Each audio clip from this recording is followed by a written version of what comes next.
Hi, കുടമല വ്ളോഗിലേക്ക് എല്ലാവർക്കും സ്വാഗതം. ഇന്നൊരു നമ്മൾ മാമ്പഴ ദോശയാണ് തയ്യാറാക്കാൻ പോകുന്നത്.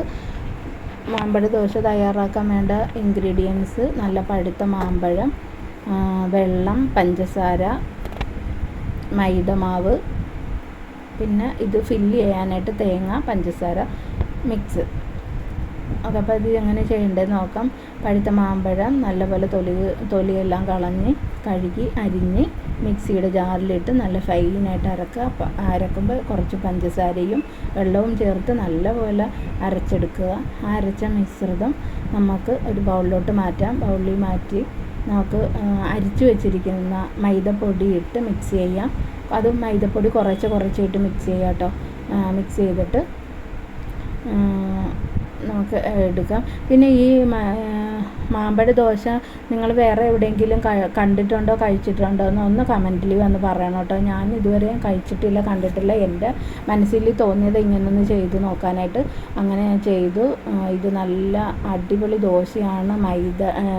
മൈദേനെ ഞാൻ പ്രോത്സാഹിപ്പിക്കില്ല, എങ്കിലും നമുക്ക് ഇങ്ങനെ ഒരു സംഭവം, നമ്മൾ വെറൈറ്റീനെ ആഗ്രഹിക്കുന്ന ആൾക്കാരാണല്ലോ. ഒരു പ്രാവശ്യമൊക്കെ ഇതൊക്കെ ഉണ്ടാക്കി കഴിച്ച് നോക്കാമെന്നേ. എപ്പോഴും നമ്മൾ കഴിക്കണില്ലല്ലോ, വല്ലപ്പോഴും കൂടിയൊക്കെ അല്ലേ. ഒരു രസത്തിന് വേണ്ടി നമുക്കിതൊക്കെ ചെയ്ത് നമുക്ക് പരീക്ഷിച്ച് കഴിച്ച് നോക്കാം എങ്ങനെയുണ്ടെന്ന്. അപ്പോൾ ഇങ്ങനെ ഉണ്ടാക്കി ആരെങ്കിലും തന്നിട്ടുണ്ടോ, കഴിച്ചിട്ടുണ്ടോ എന്ന് ഒന്ന് കമൻറ്റിൽ വന്ന് പറയുക. പിന്നെ ഇതുപോലെയുള്ള പല വെറൈറ്റികളുമായിട്ട് ഞാൻ വരണമെങ്കിൽ നിങ്ങളുടെ സപ്പോർട്ട് എനിക്ക് കൂടിയേ തീരുള്ളൂ. നിങ്ങൾ എന്നെ സബ്സ്ക്രൈബ് ചെയ്യണം, ഷെയർ ചെയ്യണം, ലൈക്ക് ചെയ്യണം, കമൻറ്റ് ചെയ്യണം. ഇതെല്ലാം നമുക്ക് ഇതിനകത്ത് ആവശ്യമുണ്ട് കേട്ടോ. യൂട്യൂബിൽ നിന്ന് പോകാനായിട്ട് നിങ്ങൾക്ക് എല്ലാവർക്കും അറിയാവുന്ന ഒരു കാര്യമാണ്. യൂട്യൂബിൽ നിന്ന് പോകണമെങ്കിൽ ഇതെല്ലാം നമുക്ക് ആവശ്യമാണ്. അപ്പോൾ ഇതെല്ലാം നിങ്ങളെനിക്ക് ചെയ്തു തരുമെന്നുള്ള നല്ലൊരു വിശ്വാസത്തോടു കൂടിയാണ്, നിങ്ങളിലാണ് എൻ്റെ വിശ്വാസം മുഴുവനും ഞാൻ അർപ്പിച്ചിരിക്കുന്നത്. അപ്പോൾ നിങ്ങളെന്നെ പ്രോത്സാഹിപ്പിക്കുമെന്ന് തന്നെ എൻ്റെ വിശ്വാസം. അപ്പോൾ നമുക്ക് നല്ല അടിപൊളി നമ്മുടെ ദോശമാവ് റെഡിയായി വന്നിട്ടുണ്ട്. നമ്മളിത് മിക്സ് ചെയ്ത് കുറേ നേരം വെക്കൊന്നും വേണ്ട കേട്ടോ.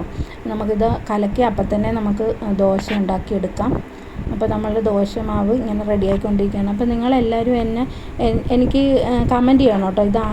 ഇങ്ങനെ ആരെങ്കിലും ചെയ്തിട്ടുണ്ടോ ഇല്ലയോ എന്നുള്ളത് കമൻറ്റ് ചെയ്യണം കേട്ടോ. പിന്നെ ഇത് ചെയ്ത് നോക്കിയിട്ട് നിങ്ങളുടെ വിലയേറിയ അഭിപ്രായവും പറയണം. നിങ്ങൾ ഉണ്ടാക്കി നോക്കിയിട്ട് നല്ലതാണോ, നിങ്ങൾക്ക് ഇഷ്ടപ്പെട്ടോ, നിങ്ങളുടെ ഫാമിലിക്ക് ഇഷ്ടപ്പെട്ടോ, കുട്ടികൾക്ക് ഇഷ്ടപ്പെട്ടോ എന്നൊക്കെ നോക്കാം. നമുക്ക് കുട്ടികളെയൊക്കെ കൊണ്ട് നമുക്ക് ഒരു നേരം ഭക്ഷണമൊക്കെ കഴിപ്പിക്കാൻ ഇതൊക്കെ മതിയെന്ന് പൊടിക്കുകയൊക്കെ. അപ്പോൾ നമ്മളിന്ന് ചെയ്ത് നോക്കാം. ഓക്കെ, അപ്പോൾ നമ്മുടെ ദോശ മാവ് റെഡി ആയിട്ടുണ്ട്. നമുക്കിനി ദോശ ചുട്ട് നോക്കാം.